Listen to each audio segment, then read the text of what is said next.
चलो यहाँ देखना भाई,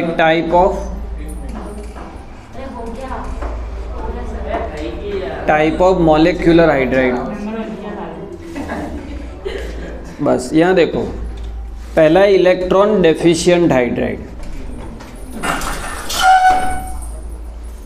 इलेक्ट्रॉन डेफिशिएंट हाइड्राइड, तो इलेक्ट्रॉन डेफिशिएंट हाइड्राइड मतलब क्या होगा? Hydride in which central atom has 6 electron in their valence shell.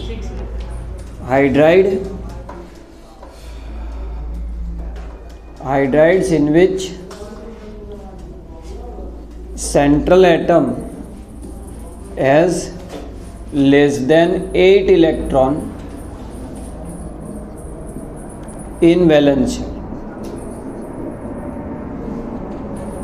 बोलो, hydrides in which central atom has less than 8 electron in valence shell.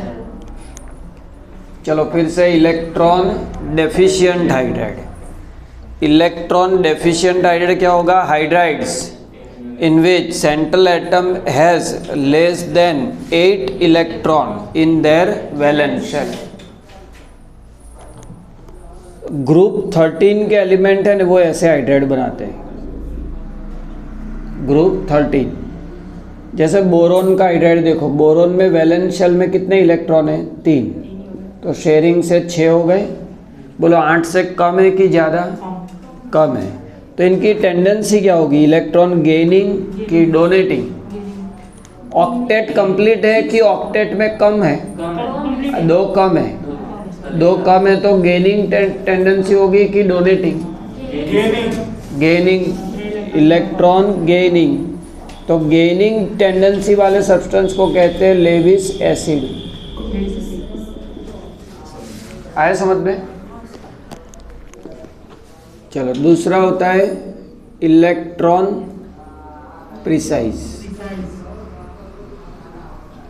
चलो इलेक्ट्रॉन प्रिसाइज में बोलो, central atom has 8 electron in valence shell. Central atom के पास 8 electron and no lone pair. जो 8 electron है सारे bonding हो गए, कोई लोन पेयर नहीं होगा। ग्रुप 14 एलिमेंट ये वाले हाइड्राइड बनाते हैं। ग्रुप 14 कोई एलिमेंट बताओ ग्रुप 14 का? कोई बात नहीं।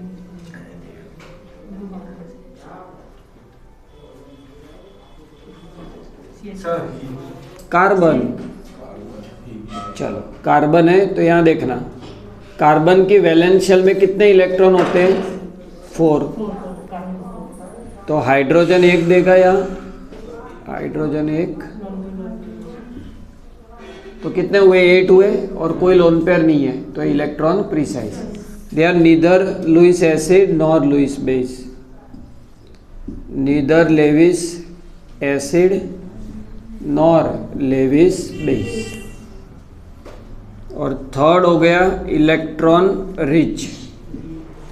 इलेक्ट्रॉन रिच में क्या होगा? Central atom has 8 electron in valence shell. Central atom has 8 electron in valence shell, but some of them are lone pair. Some of them are present as lone pair.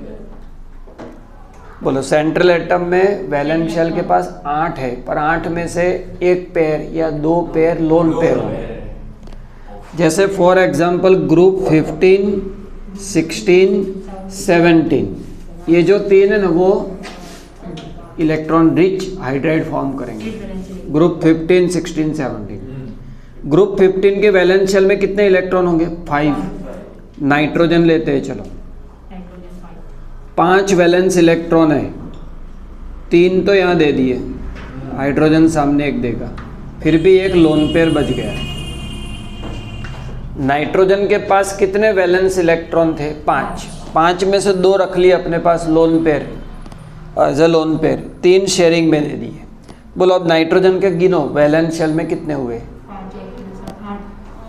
8 हुए, 8 हुए, but उसमें एक lone pair है ना, तो ये electron rich हो गया, क्योंकि इसकी टेंडेंसी अब ये लोन पेयर की डोनेट करने की होगी। तो इनकी टेंडेंसी डोनेटिंग है कि रिसीविंग, तो लेविस एसिड के बेस। सिमिलरली ग्रुप 16 में क्या होगा? ऑक्सीजन 2 हाइड्रोजन के साथ बॉन्ड, फिर भी 2 लोन पेयर, और 17 में फ्लोरीन 3 लोन पेयर, तो डोनेटिंग टेंडेंसी हो गई। डोनेटिंग टेंडेंसी है तो क्या होगा? Lewis base. Number of lone pair कितने होंगे यहाँ ग्रुप 15 में? या बाजू में लिख देते हैं, बोलो ग्रुप 15 में कितने लोन पेयर होंगे? पेयर कितने होंगे? Pair, lone pair, lone pair एक। पहले पता है लोन पेयर क्या होता है? लोन पेयर मतलब ऐसे पेयर ऑफ इलेक्ट्रॉन जो बॉन्ड में पार्टिसिपेट नहीं करते। ये बॉन्डिंग पेयर है समझो, और ये लोन पेयर है। तो कितने लोन पेयर है? 1। यहाँ कितने? 2 है। देखो ये 1 और ये 2, और यहाँ 3, बराबर है।